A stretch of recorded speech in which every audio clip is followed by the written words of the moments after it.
Oh, ya ke? Alhamdulillah, lega sangat. Saya bukan apa, Maria. Buat majlis perkahwinan di Dewan IKIM tu, kemudahan surau, pakaian luas, akses ke lebuh raya dekat dan harga yang ditawarkan pun berpatutan. Senang cerita, semualah kemudahan ada. Kalau macam tu, cepatlah WhatsApp 0183530746 untuk tempahan sekarang. Majlis korporat keraian pun boleh tempah. Saya ulang Maria nombornya ya, 0183530746. Okey, Maria, terima kasih banyak-banyak. Sekarang saya telefon. Assalamualaikum. Kuantan 89.6.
Inspirasi, Inforia, Islam, semuanya di IKIM.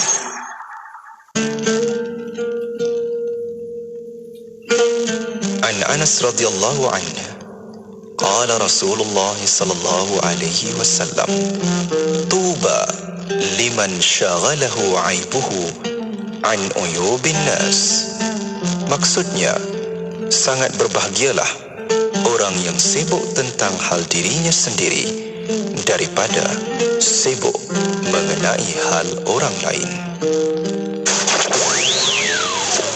Apa cerita Warna Pagi Dengarkan. Maksud saya memang the best is kalau kata mencegah lebih baik daripada Betul. Merawat. merawat. Tapi kadang-kadang kita dah sampai stage ada penyakit tu kan. Tetapi kita kena usaha jugalah untuk memperbaiki ataupun mengurangkan keterokannya. Sebab kita tahu kalau penyakit itu tidak kita rawat, dia akan membawa masalah yang lebih besar lagi. Contohnya macam saya sebut tadi, boleh jadi microslip, boleh aksiden kan. Jadi kalau aksiden boleh berlaku patah dan sebagainya. Lebih kita tahu. Boleh dapat mudah darah tinggi, sakit darah tinggi, sakit jantung, sakit apa nama lagi, stroke, macam mana dan sebagainya. Maknanya sebelum lebih teruk lagi keadaan tu, kita usahakan supaya masalah tersebut dikurangkan ataupun dibaiki. Jangan berputus asa lah. Lagi kita hidup ni, usaha untuk memperbaiki tu sentiasa ada. InsyaAllah usaha untuk memperbaiki itu cara hidup kita, gaya hidup kita, cara yang makanan kita. perlu jumpa, maknanya jumpa perawat yang betul lah maknanya. Sebabnya duk baca komen ni, sentuh juga baca komen sahabat kita ni. Suami saya pun selalu berdengkur ada masalah tu, tapi saya masih bertahan sampai sekarang. Dah 20 tahun kahwin, doktor, kata sahabat kita ni. Tapi itulah, kadang balik kampung time raya tidur ramai-ramai, ada yang condemn tak boleh tidur sebab bising, sampai suaminya kecil hati tak nak balik tidur rumah mak lagi dah. Ya Rabbi, itulah masalah dia. Itulah masalah dia. Kadang-kadang masalah dengkur ni dia bukan sekadar masalah fizikal saja, dia memberi masalah sosial juga. Sosial kepada orang keluarga, kawan. Tapi kalau kata nak suruh operate tapi risikonya suami tak nak, boleh jumpa saya boleh explain. Saya boleh explain apa yang masuk risiko tu. Banyak lagi yang menarik dalam Warna Pagi Isnin hingga Jumaat 6 hingga 10 pagi di IKIM Inspirasi Inforia Islami. Melaka 89.5.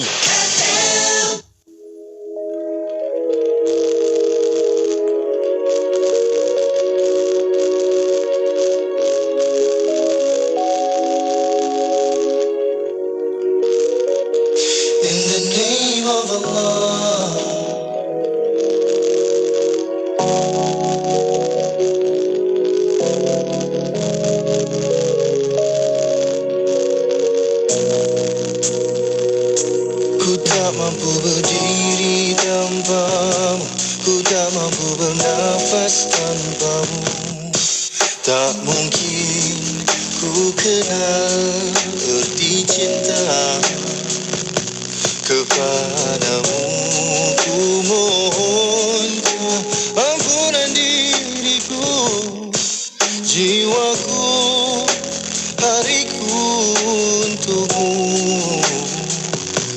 Di bawah kebesaran namamu, aku memohon perlindunganmu. Jiwa yang tenang sentiasa bersamamu. Selawat serta salam buat Nabi junjungan yang mulia, mengajar demi cinta. In the name of Allah, in the name of Allah,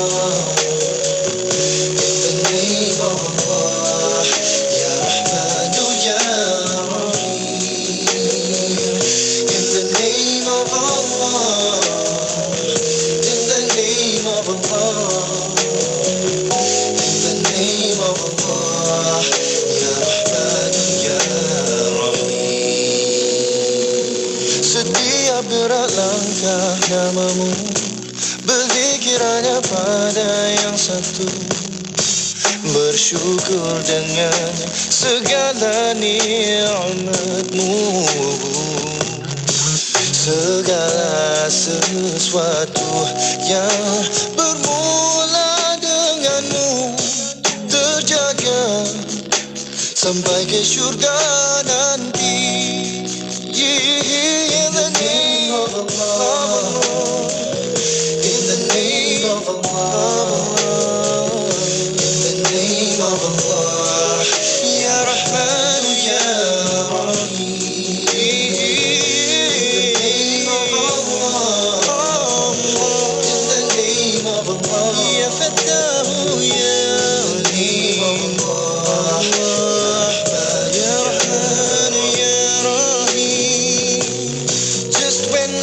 lost my way again. You showed me the way.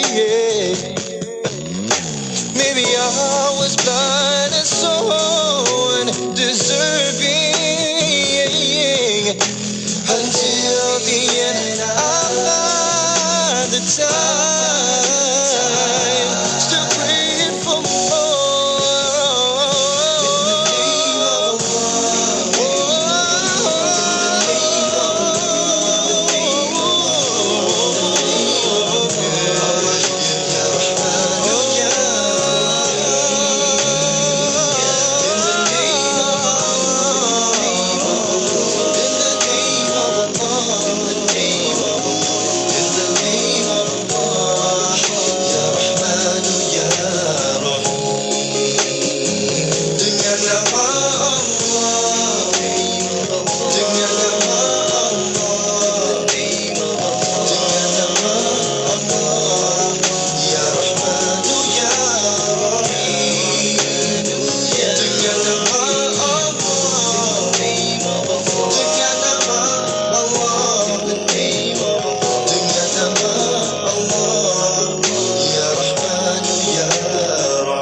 Islam menitik beratkan aspek penjagaan dan pemeliharaan alam sekitar. Buku terbitan IKIM, Islam dan Kelestarian Alam menjadi pendedahan menyeluruh dari sudut pandangan Islam tentang kelestarian alam. Menjadi peranan kita untuk menjaga alam sekitar selaku khalifah di atas muka bumi ini.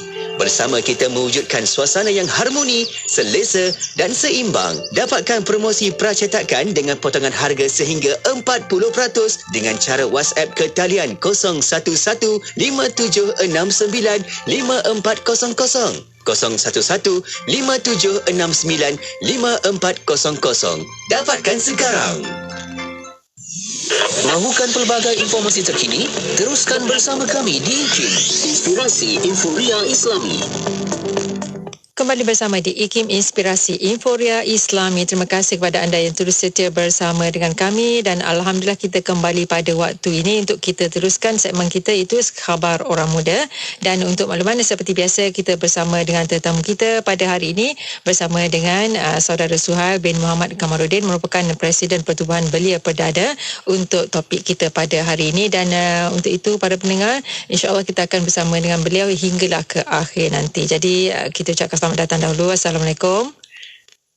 Waalaikumsalam warahmatullahi wabarakatuh. Ya, sihat ya Suhail? Ya, Alhamdulillah. Ya, terima kasih Suhail bersama kita pada hari ini. Sihat Alhamdulillah.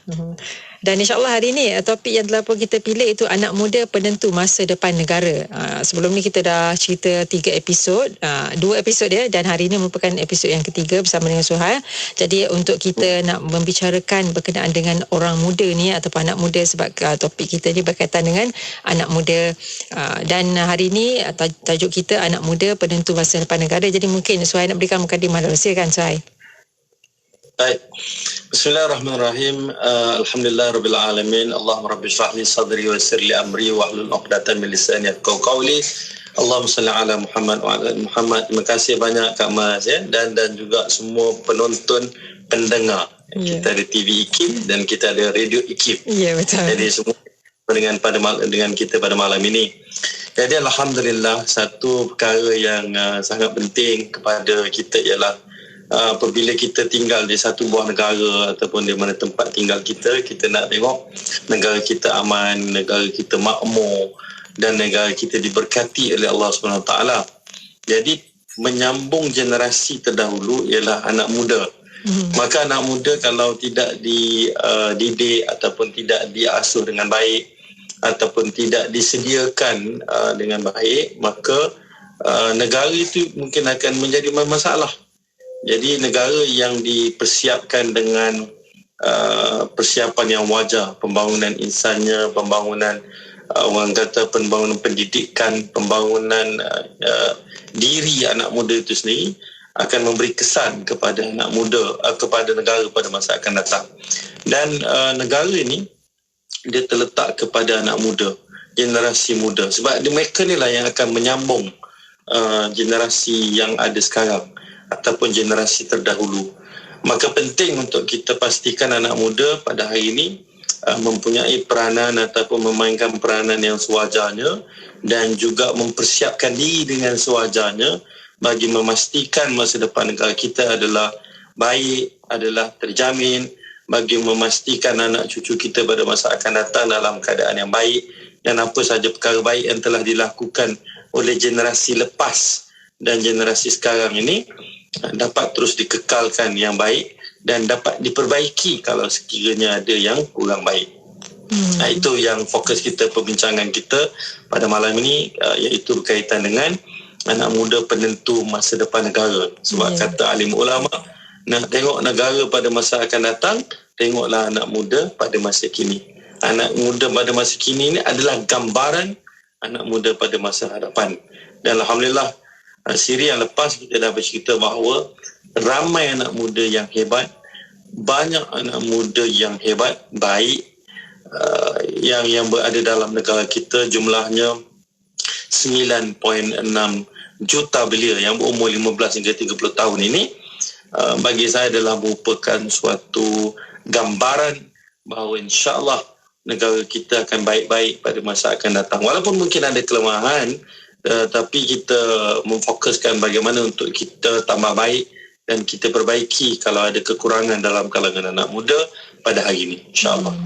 Jadi mungkin soal kita nak cerita ni mungkinlah sedikit nak membentuk anak muda yang boleh nak meneraju negara. Sebab macam saya sebutkan tadi negara itu, nak tengok negara itu kena tengok pada anak muda yang kita nak bentuk ni lah. Jadi nak bentuk anak muda untuk meneraju negara ni bermula dari mana tu?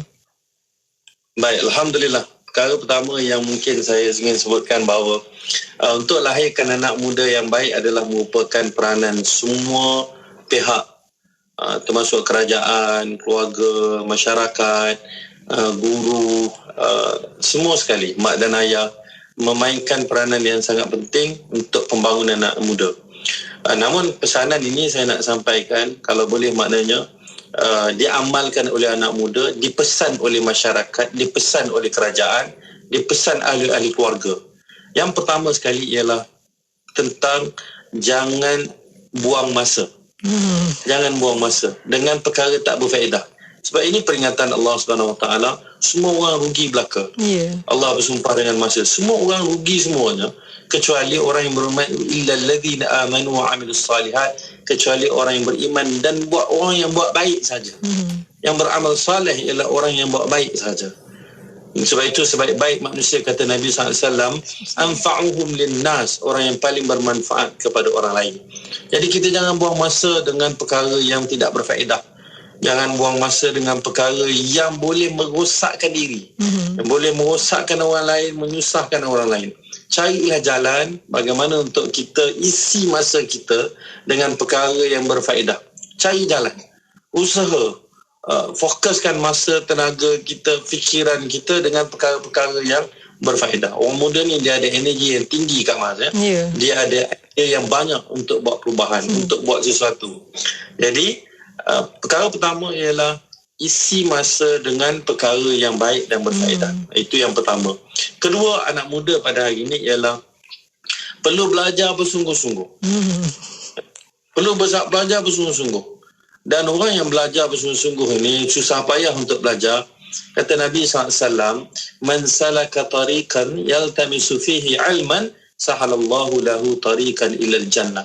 Tidak ada motivasi bagi saya yang terbaik dalam banyak bacaan saya Kak Mas untuk nak dorong orang belajar, nak dorong anak muda belajar. Tidak ada motivasi yang terbaik selain daripada apa yang Nabi sebut tadi. Nabi SAW bersabda, man salaka tariqan yaltamisu fihi ilman sahalallahu lahu tariqan ilal jannah. Siapa-siapa yang keluar kepada satu jalan, dia pergi keluar, dia nak belajar, dia nak menuntut ilmu, bersusah payah untuk dia mendalami ilmu, kata Nabi SAW, sahalallahu lahu tariqan ilal jannah. Dimudahkan oleh Allah ke atas dirinya untuk dia pergi ke syurga. Untuk dia ke syurga. Maknanya, dia belajar matematik, sains, bahasa Inggeris ataupun akaun ataupun apa saja ilmu yang mereka belajar. Mereka bersusah payah, hafal tak ingat, lepas tu hafal lagi, usaha belajar sekali tak faham, lepas tu belajar lagi dan usaha lagi. Kata Nabi SAW, orang yang susah payah belajar dan dia terus usaha untuk belajar, sahalallahu lahu tariqan ila jannah, dimudahkan oleh Allah ke atas dirinya untuk pergi ke syurga. Inilah motivasi yang saya kira yang sangat best. Oh, rupanya susah payah belajar, rupanya Allah mudahkan kita untuk masuk syurga. Susah payah kita untuk nak faham, nak menghafal, adalah rupanya ada ganjaran yang besar yang Nabi kata kita akan boleh pergi ke syurga dengan mudah. Maka anak muda nak jadi penentu masa depan negara perlu ada ilmu yang banyak. Yang ketiga ialah kalau dalam negara kita amalkanlah prinsip rukun negara. Prinsip rukun negara ni dia merangkumi urusan hidup kita. Kepercayaan kepada Tuhan. Kita orang Islam kepercayaan kepada Allah, beriman kepada Allah dan yang seterusnya. Jadi kita amalkan prinsip rukun negara yang akhirnya insya-Allah boleh membentuk siapa diri kita pada masa sekarang dan juga pada masa akan datang. Dan yang seterusnya ialah lakukanlah sesuatu perkara dengan terbaik. Lakukanlah setiap perkara dengan bersungguh-sungguh, dengan cara yang paling baik, terbaik. Dengan tekad lah. Tekad. Alang-alang dah buat Kak Mas. Buat betul-betul. Alang-alang dah buat betul-betul. Jangan ala kadar. Jangan ala kadar. Janganlah buat separuh-separuh. Ya, asalkan buat. Tak naklah macam tu ya. Tak nak macam tu. Sebab Allah sayang, Allah suka kepada orang yang buat satu perkara yang baik dengan bersungguh-sungguh dengan yang terbaik. Dan Nabi pun suruh untuk kita buat benda sesuatu perkara dengan yang terbaik. Jangan buat sekadar melepas batuk di tangga, orang kata kan. Jangan sekadar nak buat begitu tanpa, orang kata apa, tanpa kesungguhan. Letak matlamat yang jelas, letak fokus. Dan apa yang kita fikir adalah doa. Ini saya nak masukkan sikit Kak Mas ya. Ramai orang dia doa, dia minta kepada Allah, tapi dia tidak yakin dengan apa yang kita doa, apa yang dia doa. Ini tak boleh. Dalam Islam dia mengajar kita imanan wa ihtisaban. Apabila kita buat satu amalan, apabila kita berdoa, maka Allah suruh kita, Nabi suruh kita yakin sungguh dan wahtisaban, penuh pengharapan Allah akan bagi. Apabila kita tidak confident, kita underestimate, kita pandang rendah kepada apa yang kita minta, macam mana Allah nak bagi? Allah takkan bagi orang yang pandang rendah kepada kuasanya. Allah tidak akan bagi. Allah tidak akan bagi pada orang yang underestimate the power of doa. Sebab Allah dah kata ud'uni astajib lakum, minta kepada aku akan bagi. Tapi bila kita minta, kita tak confident, maka Allah tak akan bagi. Jadi lakukan satu perkara bersungguh-sungguh, dimulakan dengan doa yang jelas. Nak apa? Kena minta kepada Allah. Ya Allah, aku nak apa? Aku nak apa? Ya Allah, minta dengan jelas. Itu yang seterusnya ialah anak muda pagi hari ini ya Kak Mas, kalau boleh belajar berniaga. Nah, ni belajar berniaga ni sunnah. Sebab tu bukan saja-saja Allah takdirkan baginda Nabi sallallahu alaihi wasallam memiliki pengalaman berniaga. Berniaga ni boleh membentuk banyak perkara. Pengalaman saya sendiri Kak Mas, saya mula berniaga sejak daripada zaman sekolah, universiti sampai sekarang. Pun ada syarikat sembahan, enterprise dan lain-lain. Pengalaman berniaga ni Masya Allah, dia mengajar kita sabar dan mengajar kita tawakal kepada Allah Ta'ala, mengajar kita banyak minta doa kepada Allah. Ya Allah, tolong Ya Allah. Sebab orang nak beli barang kita, orang nak terima perkhidmatan kita, dia daripada hati nurani dia. Allah buka pintu hati dia. Maka siapa yang boleh buka pintu hati? Allah Subhanahu Wa Ta'ala. Dan satu pengalaman menarik apabila saya belajar berniaga ni ialah jangan berkira dan banyakkan sedekah. Betul kata baginda Nabi SAW, apabila orang sedekah, tidak akan miskin orang yang bersedekah. Tidak akan miskin. Sama sekali. Never. Dia tidak akan miskin. Tak ada orang akan miskin dengan sebab sedekah. Tidak ada. Jadi Allah SWT akan bagi berkat dalam rezeki ataupun perniagaan kita ataupun apa saja yang kita buat dengan kita apabila kita tawakal kepada Allah Ta'ala, doa kepada Allah Ta'ala, dan pastikan kita berniaga dengan betul. Setakat ni tu dulu, ada sambungan dia. Tapi kalau tanya ke ataupun boleh, InsyaAllah. Ya, dan kita juga nak sentuh juga sedikit ya, macam bila Suhail sebutkan tadi pasal berniaga, tapi ramai juga anak muda kita yang belajar mungkin sampai universiti, tapi tak dapat pekerjaan, pun tak tahu nak buat apa, dan juga ada juga yang belajar sampai SPM tapi dah bekerja sedikit tapi rasa malas nak sama belajar dan sebagainya. Jadi ramai juga yang sebegini. Tapi tak apa, nanti kita minta Suhail untuk komen, dan anda para pendengar jangan ke mana-mana. InsyaAllah kita akan kembali selepas ini, dan pastikan terus setia bersama kami di IKIM Inspirasi Inforia Islami. Adab membaca Al-Quran. Al-Quran merupakan kitab suci umat Islam dan merupakan kitabullah yang terakhir diturunkan kepada Nabi Muhammad SAW untuk diamalkan oleh umat baginda. Al-Quran diturunkan bagi memberi pengajaran, panduan, contoh dan tauladan agar manusia sentiasa mendapat petunjuk dalam mengharungi kehidupan sebagai Muslim. Seorang Muslim perlu memperhatikan adab tertentu untuk mendapat kesempurnaan pahala dalam membacanya. Berikut adalah adab membaca Al-Quran dari kitab At-Tibyan oleh Imam An-Nawawi. Iaitu yang pertama, berniat ikhlas kerana Allah Subhanahu Wa Taala. Menggosok gigi atau bersiwak sebelum membaca Al-Quran.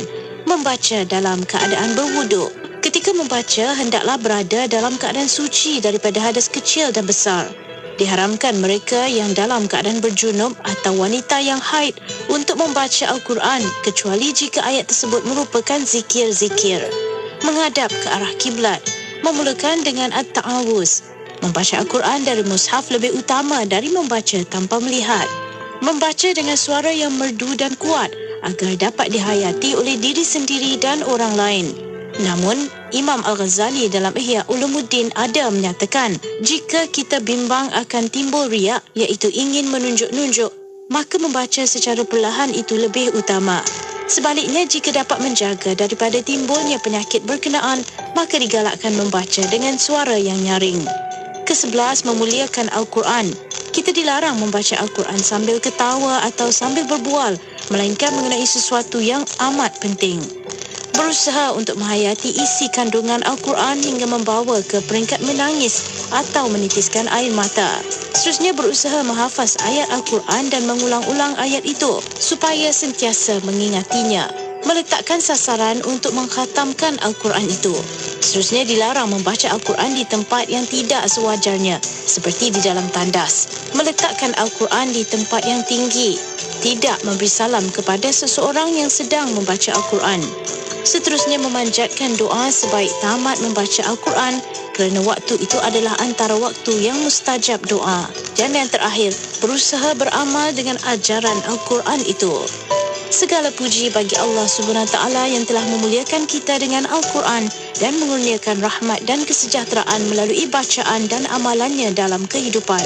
Selawat dan salam kepada Nabi Muhammad SAW dan kepada seluruh ahli keluarga, sahabat baginda dan golongan yang mengikuti mereka sehingga hari kiamat.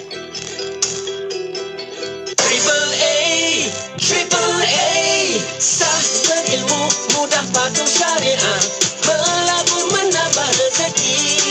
Ayo kita, ayo bangkit berani. Dapatkan 15,000 tiket percuma Kickstart Saham. Langkah pertama, labur saham syariah. Layari labursaham.com. Labursaham.com. Ayo kita, ayo bangkit berani. Asri Ahmad Academy. Triple A. Ingat saham, ingat Triple A. Kini buku IKIM ada secara e-book. Pelbagai kelebihan boleh dinikmati. Lebih murah dan jimat, dapat dibaca segera, saiz fail yang kecil serta yang paling penting adalah satu akaun boleh digunakan pada 5 peranti berbeza dalam masa yang serentak. Telefon pintar, komputer, iPad, semuanya boleh. Layari www.ikimniaga.my dan pilih e-book IKIM. Seterusnya, tekan pada buku yang anda inginkan dan anda akan dihantar ke laman sesawang e-Central. Ingin bantuan? WhatsApp saja di 011-576-9540. Jangan membaca sampai koma, tapi bacalah sehingga titiknya. Segera dapatkan buku IKIM secara e-book. Hiburan mendidik jiwa hanya yang terbaik di IKIM. Inspirasi Inforia Islami. Kembali bersama pada waktu ini dan terima kasih pada anda terus setia bersama dengan kami dan kita masih lagi untuk segmen Khabar Orang Muda bersama dengan saudara Suhail bin Muhammad Kamarudin membicarakan tajuk kita iaitu anak muda penentu masa depan negara. Tadi Suhail sebelum kita berhenti tadi Suhail sebutkan berkenaan dengan berniaga jadi mungkin sebab kita tahu Suha banyak terlibat dengan perniagaan dan sebagainya, mempunyai syarikat sendiri bukan satu tapi banyak, jadi mungkin ada tips jugalah nak bagi kepada anak muda kita, contohnya mereka mungkinlah sebelum tu mungkin kita tengok ramai yang tak minat sambung belajar ataupun dah sambung belajar tapi susah nak dapat kerja, jadi nak menunggu pekerjaan sampai ke bila, jadi mungkin Suha bagi tips sikitlah berkenaan dengan hal ini. Silakan Suhail. Baik, Alhamdulillah. Terima kasih banyak Kak Mas. Satu perkara yang paling menarik dalam berniaga, saya belajar satu. Saya kata kenapalah Tan Sri Syed Mokhtar Al-Bukhari tak masuk universiti tapi boleh berjaya dalam perniagaannya dengan luar biasa. Rupanya Tan Sri Syed Mokhtar Al-Bukhari ni dan majoriti orang yang hebat dan berjaya ni dia pegang kunci kepada ilmu. Dia pegang kunci kepada ilmu. Apa ilmu? As-su'al miftahul ilm. Dan Allah ajar sebut dalam Quran, fas'alu ahla dzikri in kuntum la ta'lamun. Oh, itu saja kuncinya. Kuncinya ialah bertanya apabila kita tak tahu. Tanyalah kepada orang yang mahir dan orang yang tahu. Satu cerita yang memang saya cukup inspire ialah Tan Sri Syed Mokhtar Al-Bukhari ni, ialah apabila dia suka tanya orang. Suka tanya, sehingga kan waktu dia nak berniaga lembu, dia pergi tanya setiap kedai siapa yang jual daging, macam mana dia boleh ambil tak. Dan bila dia dah dapat pembekal, dia pergi setiap kedai makan, dia tanya nak tak beli daging saya, itu daging. Lepas tu dia nak beli lori untuk beras, dia nak beli beras. Dia tak malu bertanya, dan dia tidak tanya satu orang, dia tidak tanya dua orang, dia tanya ramai. Dan dia tidak pernah berakhir dengan satu orang pertanyaan. Dia mesti tanya orang ni, tanya orang tu, dan dia akhirnya dia belajar bahawa untuk cari orang yang betul untuk ditanya. Sehingga kan dalam proses pengalaman beliau untuk belajar nak buat perumahan, construction, sehingga kan beliau digelar sebagai corridor boy di dekat Jalan Duta Wisma Persekutuan. Kenapa? Kerana dia suka duduk dekat koridor, dekat beranda tu, untuk tanya orang macam mana nak isi borang, macam mana nak buat itu, macam mana nak buat ini, waktu mudanya. Jadi dia tidak malu untuk bertanya. Dia tanya macam mana nak buat. Dan ini sebenarnya petua yang saya amalkan. Saya tanya orang. Saya tanya, ni dekat mana nak ambil barang ni dengan murah? Ini macam mana kalau saya nak buat macam ni? Ini macam mana saya nak buat macam ni? Bertanya adalah kunci ilmu. Dan bertanya adalah amalan para sahabat dan amalan para nabi. Nabi bertanya kepada sahabat, macam mana cara nak buat pertahanan yang baik? Macam mana cara nak berhijrah dengan cara yang lebih baik? Macam mana supaya kita selamat? Macam mana? Ini soalan. Jadi cara terbaik untuk kita belajar dengan cepat dan memberi kesan besar kepada kita ialah rendahkan ego kita, belajar dan tanya. Walhal ramai orang yang luar biasa dah berjaya, tapi saya jumpa mereka, Masya Allah, kuncinya ialah mereka tidak sombong. Sebab orang sombong, nukilan Al-Quran menunjukkan bahawa jatuhnya mereka dihina oleh Allah SWT apabila orang itu mula sombong. Firaun mula sombong, maka Allah matikan dia dalam laut. Namrud mula sombong, maka Allah matikan dia, maka Allah hina dia. Qarun juga begitu, Allah hina dia kerana kesombongan. Jadi kita jangan sombong, apatah lagi kita belum berjaya. Kita baru nak berjaya. Jangan sombong. Rendahkan diri. Kalau terpaksa kerja biasa-biasa, kerjalah biasa-biasa dulu. Kalau gaji kecil lah. Tapi belajar. Dan jangan malu untuk bertanya. Tanya orang sana, tanya orang sini. Bertanya kepada orang. Dan memang ini sifat yang boleh menyebabkan kita akan jadi orang berjaya. Tak pandai buat marketing, tanya. Pandai paling tidak tanya dekat Google, tulis dekat Google kan. Tanya kepada orang, tanya kepada macam-macam. Tanya kepada diri. Apa lagi yang kita tak tahu? Tanya apa lagi yang saya tak buat, apa lagi saya tak tahu. Bertanya adalah kunci kepada ilmu. Bertanya. Tanya ini adalah merupakan satu amalan orang-orang yang berjaya. Jadi kalau Kak Man tanya, macam mana? Simple tanya. Saya tak tahu. Nak tubuhkan Seram Berhad, saya tak tahu mula-mula. Saya nak audit company, saya tak tahu mula-mula. Tapi saya tanya orang. Oh, saya tanya saudara Adli. Saya tanya saudara Arifin. Saya tanya orang ni. Oh, macam ni. Macam mana awak boleh buat, boleh dapat projek 120 juta? Macam mana? Saya tanya. Macam mana cara diurus projek-projek tersebut? Oh, begitu. Oh, macam ni. Dan jadi, sama juga kita nak berjaya dalam hidup, bertanya. Sama juga dengan belajar. Jangan malu bertanya. Kalau kita dah tak tahu, tanya cikgu. Kalau kita dah tak tahu, tanyalah pensyarah. Kalau kita tak tahu, tanyalah sahabat-sahabat kita, tanya. Apa lagi? Dan saya ingat Kak Mas adalah antara, saya ingat Kak Mas pun sendiri nak verisikan, nak inovasikan banyak perkara, bertanya. Macam mana pendapat pendengar, macam mana orang kata orang luar kan, untuk kita tambah baik mutu kita. Betul. Jadi tanya adalah kunci kepada maklumat, kunci kepada ilmu. Itu tanya. Yang mungkin jangan malu bertanya. Kita malu ni sebab kita sombong, kita ego. Kita takut orang kata kita tak tahu. Biarlah orang kata kita tak tahu. Dan memang kita tak tahu. Tak tahu. Kita tak hina untuk jadi orang tak tahu. Yang hina ialah kita tak nak berusaha untuk cari tahu, untuk kita terus jahil. Itu hina. It's okay untuk kita tak tahu. Saya biasa digelakkan Kak Mas ya. Kadang-kadang ada adik-adik kat mulut saya banyak apabila saya nak belajar bahasa Inggeris. Saya diketawakan bila saya nak wakil negara. Saya tak pandai.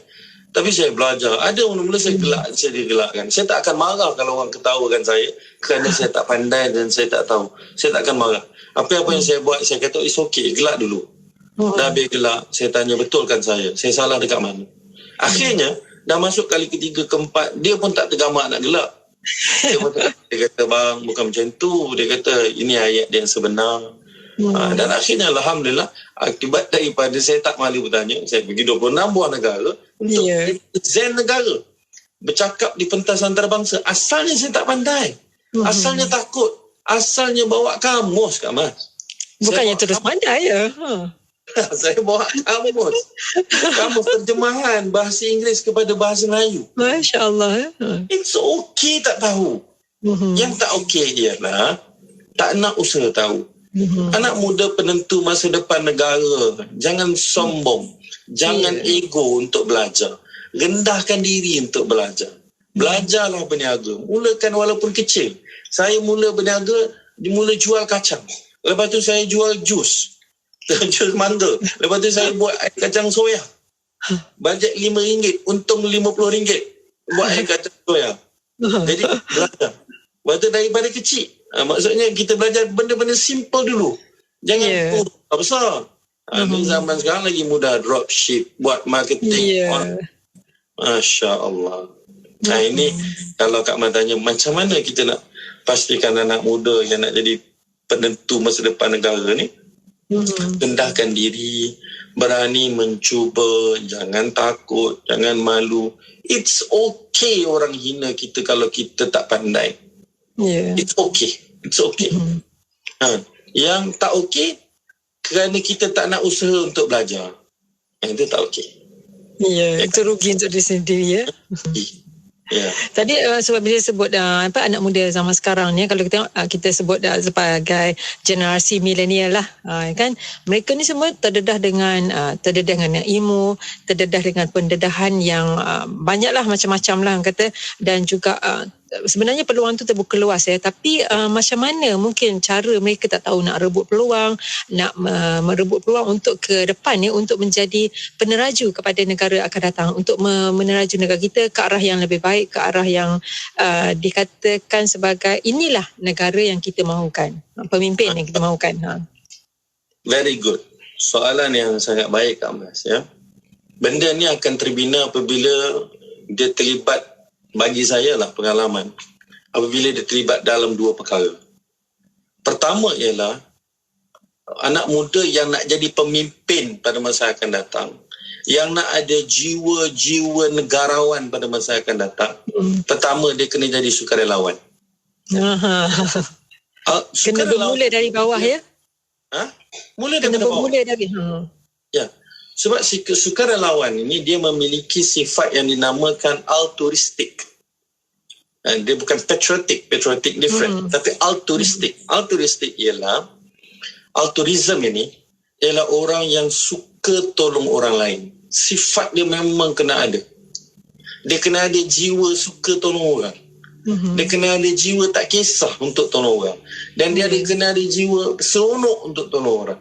Dia rasa bahagia untuk tolong orang dengan apa saja yang dia ada. Dia ada ilmu, dia tolong orang dengan ilmu. Dia ada duit, dia tolong orang dengan duit. Dia ada tenaga, dia tolonglah orang dengan tenaga. Dia ada masa, dia tolong orang dengan masa. Dia sentiasa fikir macam mana nak tolong orang. Tapi bersyarat, kena tolong ibu bapa dulu, ahli keluarga dulu, kerabat dulu. Maka bila dia ada jiwa seperti ini, dia akan mempengaruhi cara fikir dan juga cara bertindak dia dalam hidup dan juga cara fikir dia terhadap negara ini. Sebab dia bila dia tengok suatu masalah, maka dia berfikir macam mana nak buat perubahan. Sebab sukarelawan itu membentuk. Dan ini membentuk diri saya. Saya jadi sukarelawan. Duduk dalam longkang, kutip sampah, pakai, kita boleh duduk dalam, orang kata apa, tempat banjir, duduk tempat yang kotor ya, yang tak selesa. No problem. Tapi dia membentuk diri kita.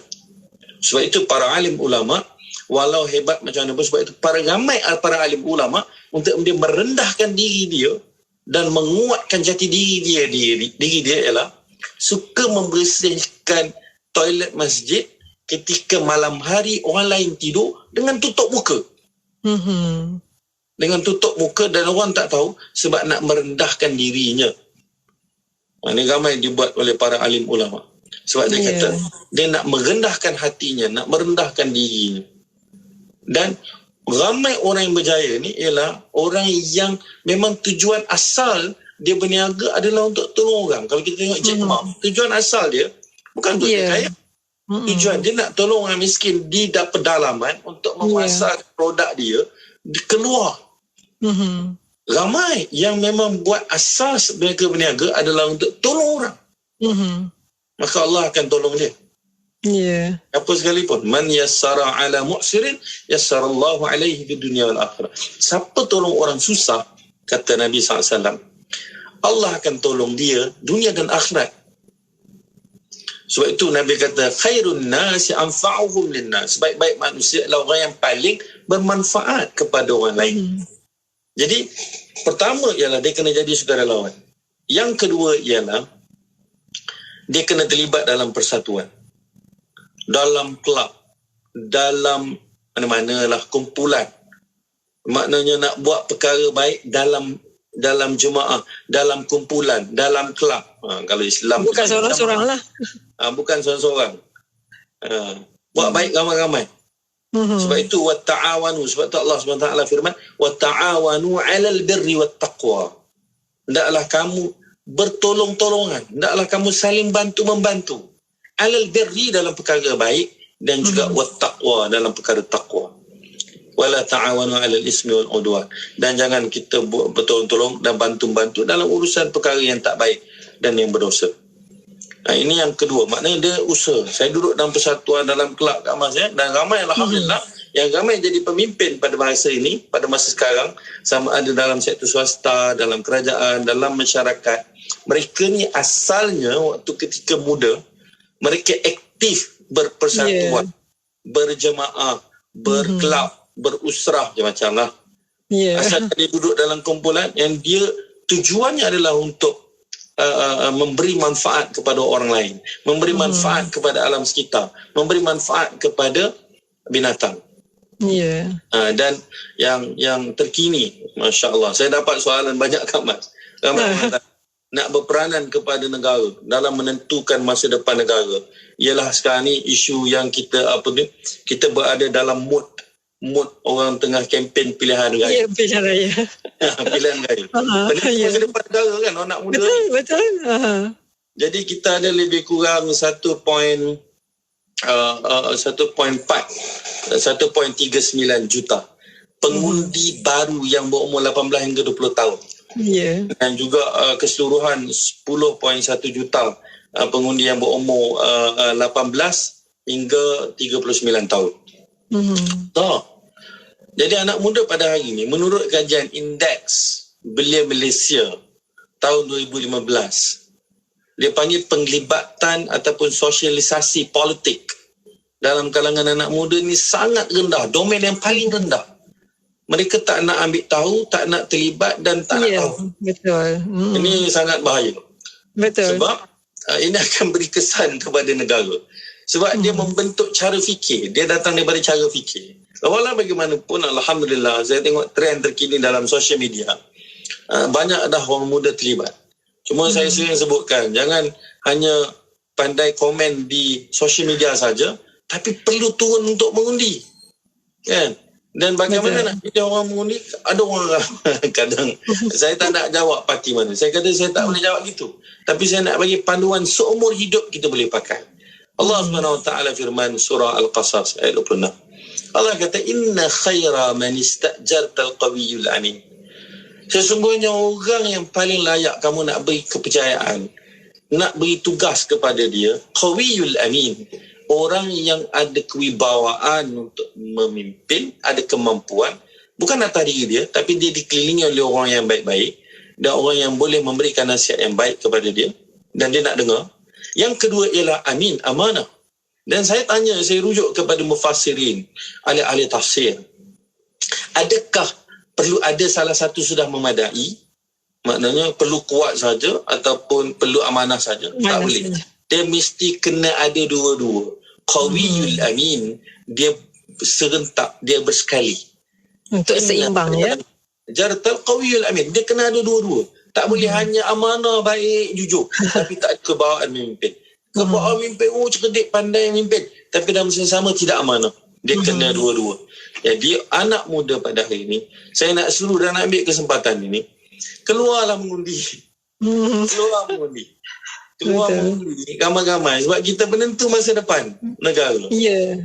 Sebab pemimpin ni dia akan buat dasar, dia akan buat polisi, dia akan menentukan banyak perkara, menentukan banyak keputusan-keputusan penting negara. Jadi pilihlah orang yang amanah dan orang yang bertanggungjawab, orang yang berwibawa.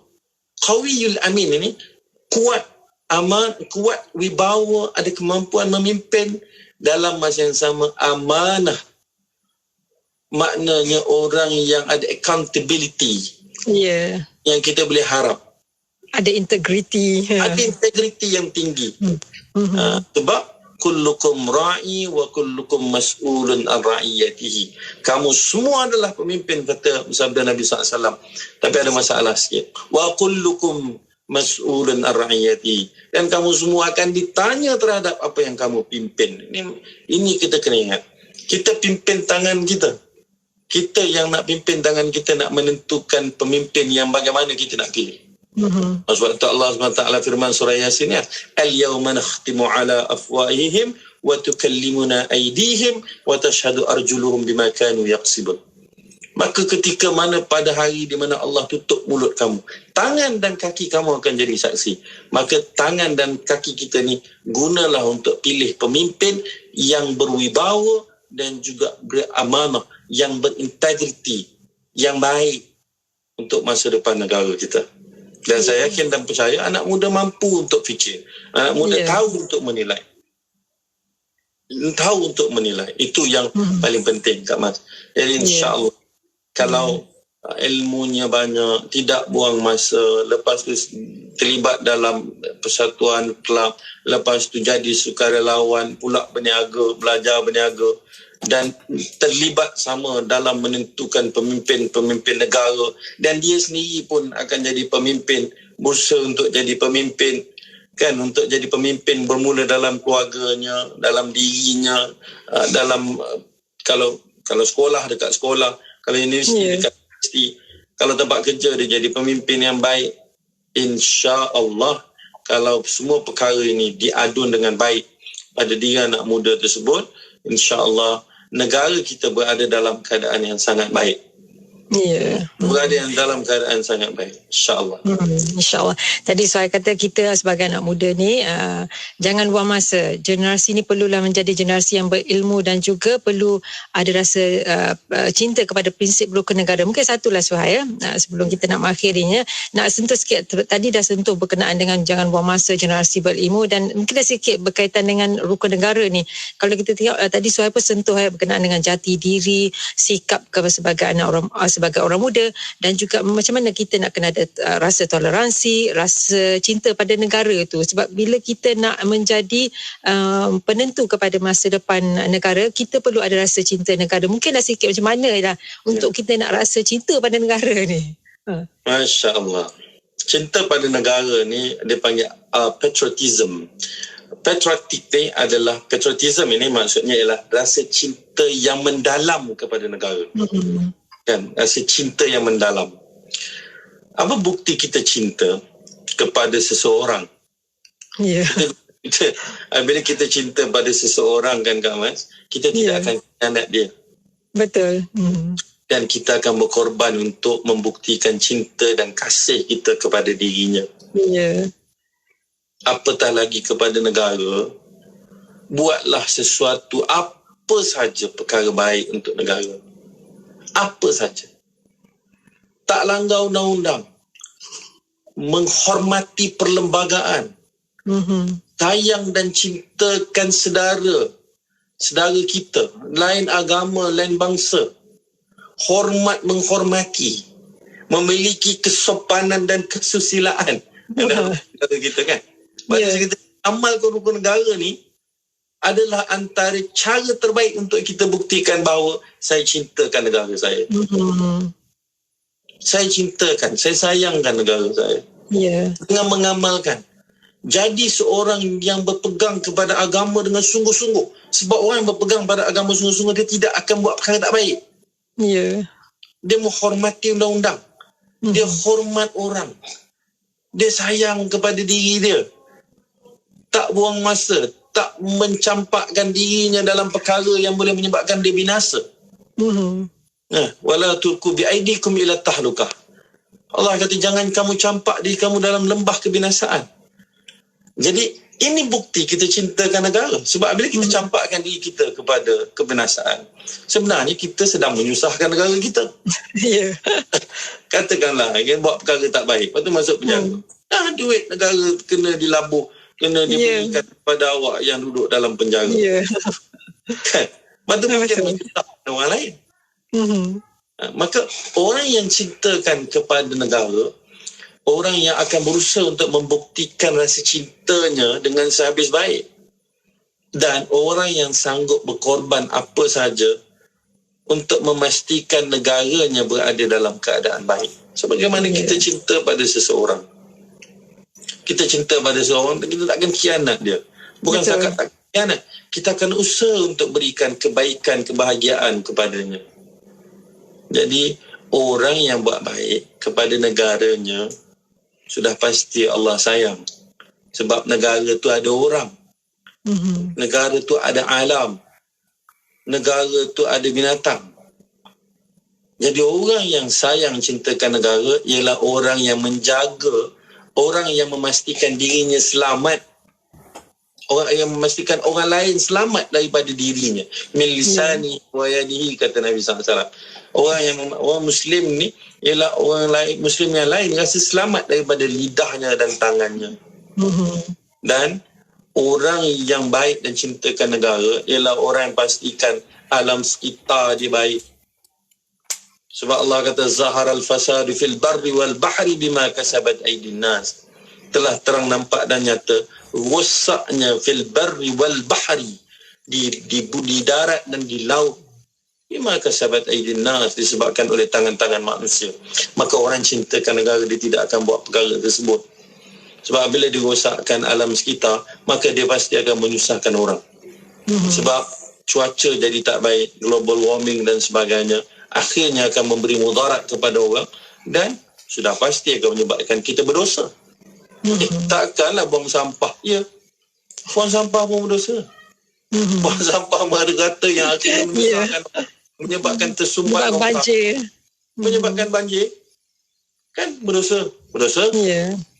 Sebab menyusahkan orang. Tak ada satu dalil yang kata menyusahkan orang dapat pahala. Tak ada. Dia mesti dapat dosa. Apatah lagi berbuat baik kepada binatang pun sama. Orang pelacur yang bertaubat hanya sempat buat baik kepada anjing bagi minum kepada seekor anjing. Selepas dia bertaubat, itu je amalan dia sempat buat. Maka menyebabkan dia masuk syurga. Maka buat baik kepada semua sekali. Tanda kita cintakan negara. Tanda cintakan negara bukan kibar bendera. Kibar bendera sambil merempit salah kat mana. Kibar bendera tapi sambil isak dadah. Tak boleh. Salah. Kibar bendera bukanlah bukti sebenar kita ni. Tapi boleh kibar bendera. Tetapi kita kata bukanlah asas.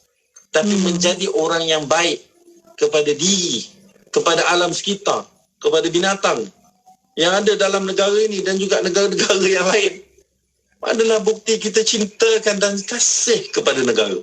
Sebab tu kadang orang selalu sebut kan, saya minta maaf lah Kak Mah, saya kena sebut pendengar sekalian ya, tentang alam sekitar dan juga binatang. Betul.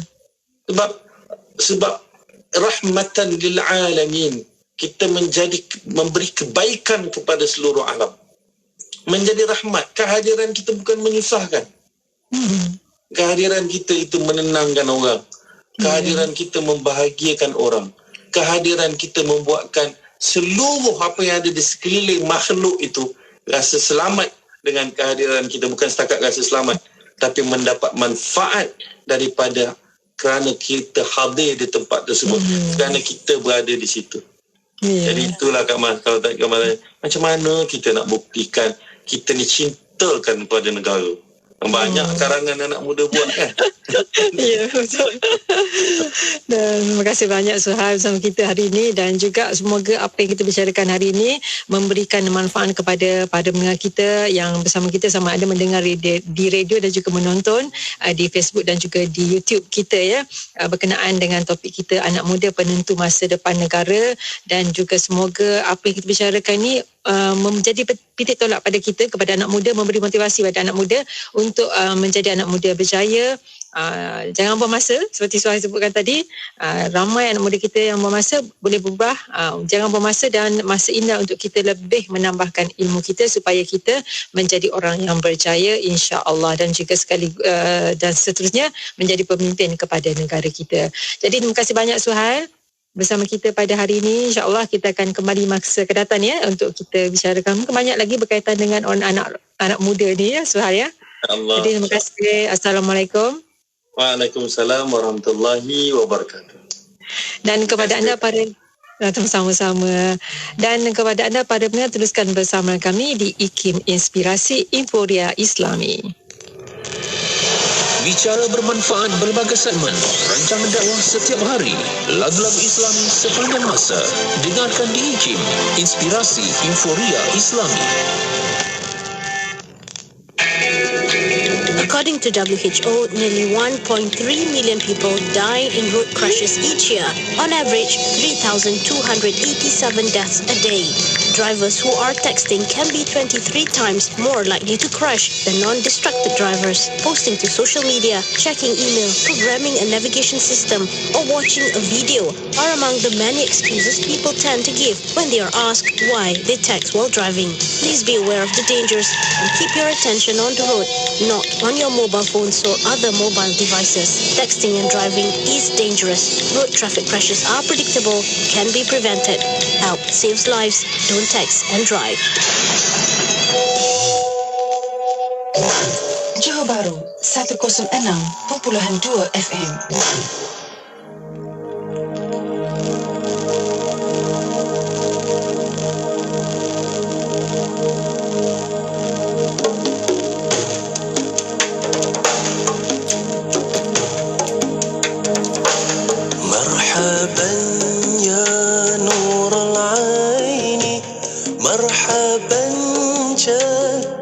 الحسين مرحبا يا رسول الله مرحبا يا حبيب الله مرحبا يا نور العين مرحبا جد الحسين مرحبا يا رسول الله مرحبا يا حبيب الله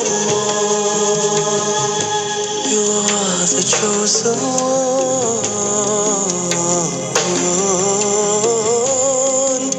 the best of all mankind Our hearts beat beyond desperate need It's you we want to meet Ya Rasulullah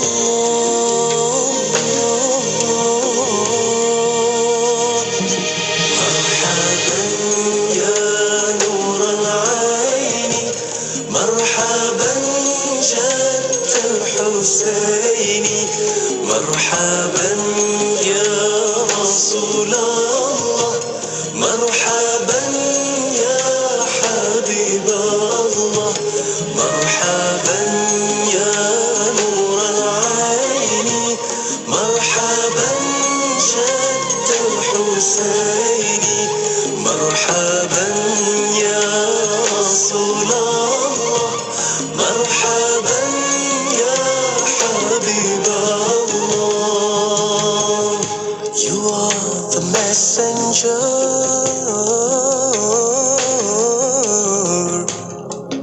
the beloved of Allah Our eyes bright with hope beneath the break To you we always say Salamun alayk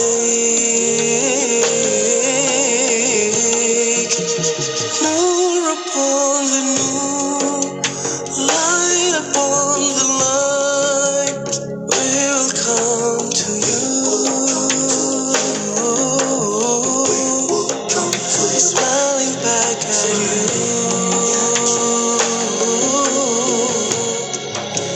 And to be with you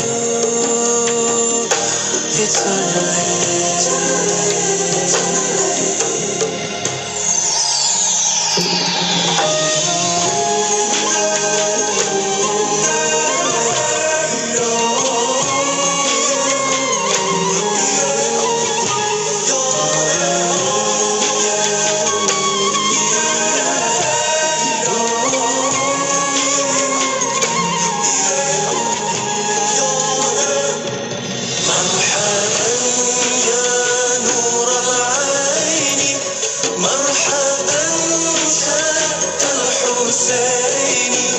مرحبا يا رسول الله مرحبا يا حبيب الله مرحبا يا نور العين مرحبا جد الحسين مرحبا يا رسول الله مرحبا يا حبيب الله مرحبا يا نور العين مرحبا جد الحسين مرحبا يا رسول الله مرحبا يا حبيب الله Inspirasi, Inforia, Islam, semuanya di IKIM. Orang kurang upaya adalah mereka yang mempunyai kekurangan jangka panjang. Terdapat 7 kategori OKU, iaitu fizikal, penglihatan, pendengaran, pertuturan, mental, pembelajaran dan pelbagai. Permohonan pendaftaran OKU boleh dibuat secara fizikal atau dalam talian. Mudah je kan? Terdapat 32 kemudahan dan keistimewaan sebagai OKU